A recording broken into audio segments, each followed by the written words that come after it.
ఏంటి లక్ష్మణ్ 151 సీట్లు ఉన్న వాళ్ళు 11 సీట్లకు పడిపోయారు. అందులో బీజేపీ కూడా భాగస్వామ్యం ఉంది. వాళ్ళు ముగ్గురు కలిసి వెళ్ళారు.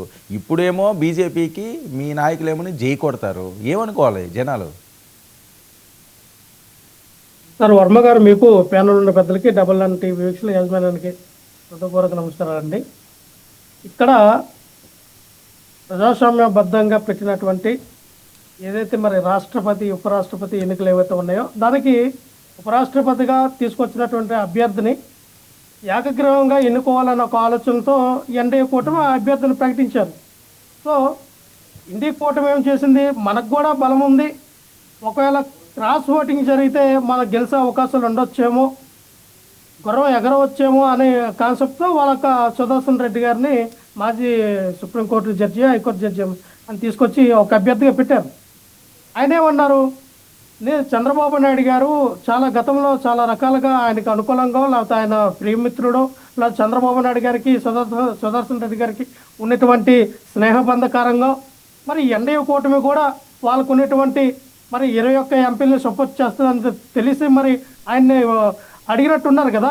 సుదర్శన్ రెడ్డి గారు కూడా చంద్రబాబు నాయుడు గారికి మరి ఫోన్ చేసి మీ సపోర్ట్ మాకే చేయండి, మీరు ఎన్డీఏ కూటమికి ఎలా చేస్తారు, నీకు మనం ఒకటి బాయ్ మన స్నేహితులం కదా నాకేంటని చెప్పగానే మోడీ గారికి డౌట్ వచ్చినట్టుంది. మోడీ గారికి, అమిత్ షా గారికి ఇది క్రాస్ ఓటింగ్ చేసినా చేస్తారు, చంద్రబాబు నాయుడు గారు పవన్ కళ్యాణ్ గారు ఒకవేళ కాంగ్రెస్ పార్టీ ఇండి కూటమి ఏర్పాటు చేసినటువంటి సుదర్శన్ రెడ్డికి ఓట్లు వేసే అవకాశం ఉంది, అందుకే మనం జగన్మోహన్ రెడ్డి గారి సపోర్ట్ తీసుకోవాలి అని జగన్మోహన్ రెడ్డి గారికి ఫోన్ చేసి జగన్మోహన్ రెడ్డి గారి యొక్క సపోర్ట్ అడిగారు. ఎందుకంటే జగన్మోహన్ రెడ్డి గారు నమ్మకంగా ఉంటారు, చంద్రబాబు నాయుడు గారు నమ్మకస్తుడు కాదు, అబద్ధాలు ప్లస్ మోసం చేయగలడు, వెన్నుపోటు పడగలడు. కాబట్టి అందుకే చంద్రబాబు నాయుడు గారిని ఇప్పటికి కూడా అమిత్ షా గారు, మోడీ గారు, రాజ్నాథ్ సింగ్ గారు నమ్మలేదు కాబట్టినే జగన్మోహన్ రెడ్డి గారికి ఫోన్ చేశారు. అయ్యా ఒకవేళ ఎన్నికలు కానీ జరిగితే మాత్రం ఖచ్చితంగా ఈలే వెన్నుపోటు పడుతుంది. ఇప్పుడు జగన్మోహన్ రెడ్డి గారి మద్దతుతో కాదండి, జగన్మోహన్ రెడ్డి గారి మద్దతుతోనే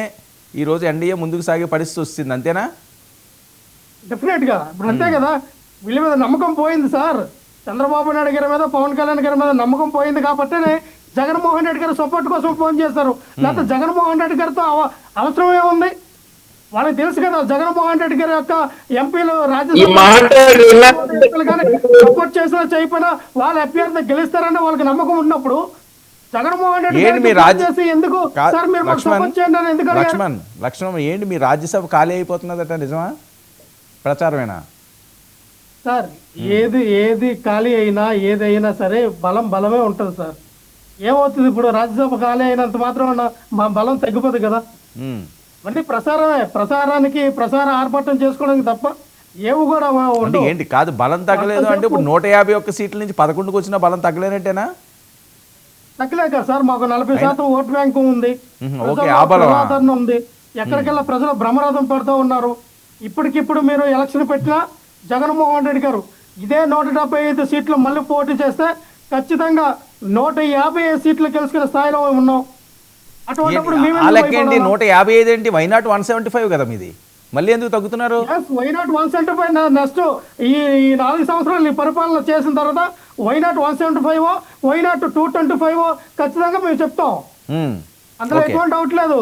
వర్మ గారు మేము అంటేదండి క్రిస్టల్ క్లియర్ గా ఇక్కడ అర్థమవుతా ఉంది, చంద్రబాబు నాయుడు గారి మీద నరేంద్ర మోడీ గారికి నమ్మకం లేదు కాబట్టినే రాజ్నాథ్ సింగ్ గారు ఫోన్ చేయడం జరిగింది జగన్మోహన్ రెడ్డి గారికి. ఎస్, మేము ఎందుకు కాంగ్రెస్ పార్టీకి సపోర్ట్ చేయాలి, కాంగ్రెస్ పార్టీ ఏర్పాటు చేసినటువంటి ఇండి కూటమి ఎవరైతే ఆ అభ్యర్థిని ప్రకటించిందో సుదర్శన్ రెడ్డి గారికి మేమెందుకు సపోర్ట్ చేయాలి? మా పార్టీ పుట్టిందే కాంగ్రెస్కి వ్యతిరేకంగా కదా, కాంగ్రెస్ పార్టీకి వ్యతిరేకం కదా మా పునాదుల పని. మేము ఎలా సపోర్ట్ చేస్తాం?